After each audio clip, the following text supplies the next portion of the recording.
तपाईहरु बिदाको दिन कहाँ घुम्न जाने तनाव बनाउँछ भने मेरो भिडियो फुल हेर्नुहोस्। ओहो मैले स्वागत गर्ने बिर्सेछु। सम्पूर्णलाई मेरो नयाँ मिनी भ्लग ओएलजी भ्लगमा सम्पूर्णलाई स्वागत छ। बिदाको दिन छोटो बिदामा कहाँ काठमाडौँदेखि नजिक घुम्न जाने हो भने एकदम चाबेलदेखि 30 मिनेटको यात्रामा हामी त्यो ठाउँ पुग्न सकिन्छ। त्यहाँ हामीले एडभेन्चरको पुरै मजा लिन सक्छौं। हामीलाई त्यहाँ जानको लागि चाबेलदेखि हामी चाहिँ राइड लाग्नुपर्छ।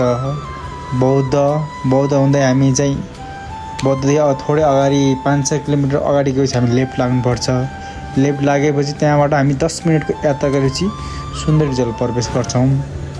सुन्दरी जल भनेको झरना खोलाहरू, त्यहाँ पुलहरुमा बौद्धको लाफिङहरू टंगाएको यस्तो मजा छ के ठाउँ। आनन्द माइन्ड फ्रेश। यो सिटीको कोलाहलदेखि आनन्द छोटो समय छोटो बिदामा तपाईहरु सुन्दरी जल घुम्न जानुभयो भने सब एडभेन्चरको मजा लिन सक्नुहुन्छ। मेरो भिडियो हेर्दै जानुस्। तपाईहरुलाई म आज नयाँ ठाउँको बारेमा देखाउँछु। यो मेरो फर्स्ट मिनी भ्लग हो। हेरेर साथ दिनु होला, कमेन्ट गर्नु होला। केही कुरा मिस्टेक भएको छ मेरो बोली र उमा, यसलाई म सुधार्दै जाने छु। पछि मेरो भिडियो हेरेर कमेन्ट गरिदिनु होला र मलाई सब्स्क्राइब पनि गरिदिनु होला। म एउटा छोटो क्रिएटरलाई तपाईहरुले पुस्ट गर्नुभयो भने म अरु भिडियो आज बनाउँदै जाने छु।